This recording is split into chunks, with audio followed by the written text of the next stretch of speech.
get to the decision you just Yeah, announced? so when I put that out yesterday, because we've been doing that for many, many years, it was never fair to me that we would be guarding the strait when we basically don't take anything, we don't need the oil at all.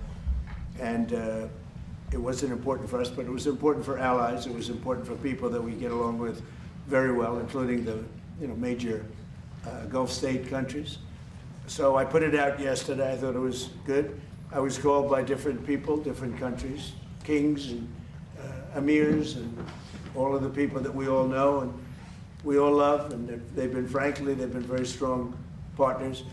And they said, we'd love to do it a different way. We'd love to invest in the United States with billions and billions of dollars and continue our record setting, because there's never been a time like this with the United States, with the factories, with the plants, with everything else. And we would like to invest tremendously in the United States as opposed to charging a fee.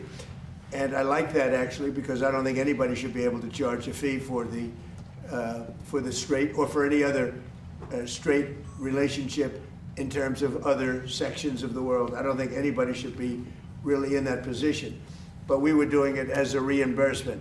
The Gulf states are going to invest a tremendous amount of money into the United States, and that was very satisfactory to me. I think it's actually much better. I fought for that. في مجال النفط سوف يتم الإعلان عنها هذا الأسبوع. أنتم تقومون بعمل رائع. On the prior question, the Hormuz Strait toll idea for you, that's dead now. That's completely gone. No, I just told you, you have Saudi Arabia, UAE, Qatar, Bahrain, and Kuwait, primarily, and then others. I spoke to all of them, and they would love to invest more money in the United States at record amounts, and that would be very acceptable. And this way, there's no fee. I don't like the concept of a fee, but at the same time, it's not fair that we're protecting this strait for the entire world, for China and everyone. I don't mind protecting it for China. I don't mind protecting it for anybody, but it's unfair that we're not in somehow compensated. And we've been doing this for many years. It's bothered me 25 years ago. It bothered me. During my first term, I was doing things like you have to invest in the United States.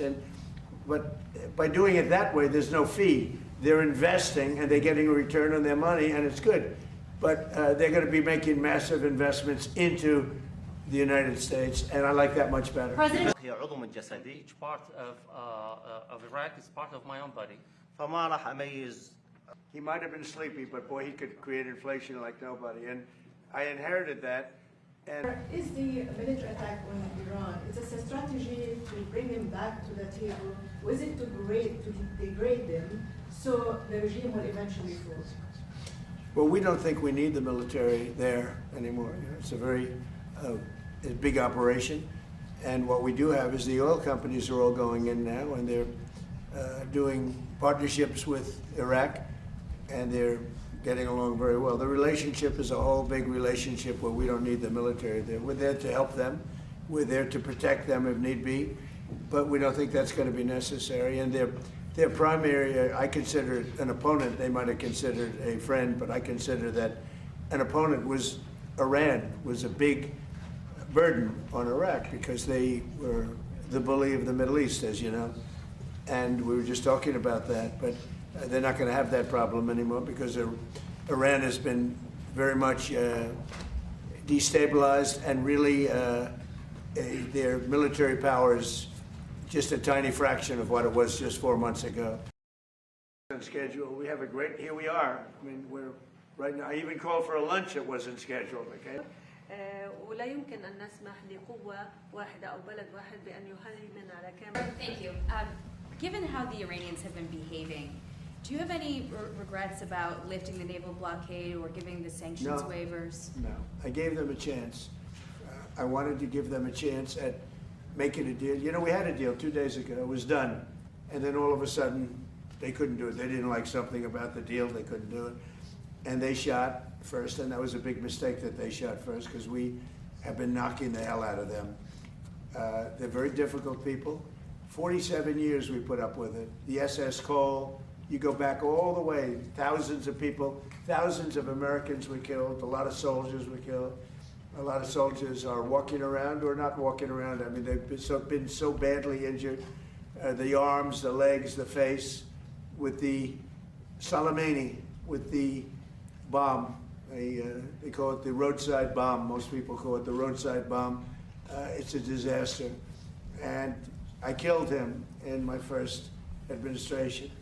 Had I not, it might be a different story today. He was a mad genius. He was probably a madman, but he was a general, and he had total control over the country. And I actually think the leaders of Iran were afraid of Soleimani. But I killed him. That camera, remember that, because nobody else could do it. Prices are way down. Prices are coming. People would say it's a great country. We're helping it. We want to help it. We have a fantastic. I decided to do a little lunch. It wasn't scheduled, but we are going to do it on the fly. Sir, you want this Russia sanctions bill signed within the next week or two, and will you sign it? Well, I know that Lindsay wanted it very badly. I think they may be adding Iran to it. They're going to add Iran, which is a very big thing. If they did that, they may add Hezbollah too. Just put them if you do business with Hezbollah. So we're looking at that, but they're seriously thinking, and this is in honor of Lindsay. This was his thing. He wanted this more than any other thing. You know how he felt. And there's a good chance that it gets done, but they'd like to add Iran, and they'd like to add Hezbollah to it. That's what I'm hearing. So. And if that is We're very happy to have you with us. Thank you very much. Mr. President, are you aware of why the FBI is looking into Senator Graham's death? Have you gotten any updates on why they were at his home? Well, I don't know why, because I think, he had a problem. His father had a very similar problem, as you know. It's very unique. At first I heard it was clogged arteries, because he did have clogged arteries. He had a problem with that. He was, I wish he took better care of himself. I say, you can solve that problem, but what happened is actually something that's very hard to detect. It was not related to any blockage. It was a totally different thing. And supposedly, and I've watched all look, Baghdad, I think, and I and this country, we're going to make some tremendous music together.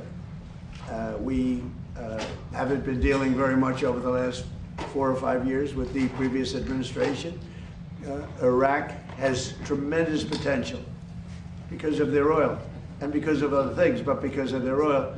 And we're going to be doing a lot of deals. We're going to create a lot of jobs for both countries, and we're going to be taking out a lot of oil.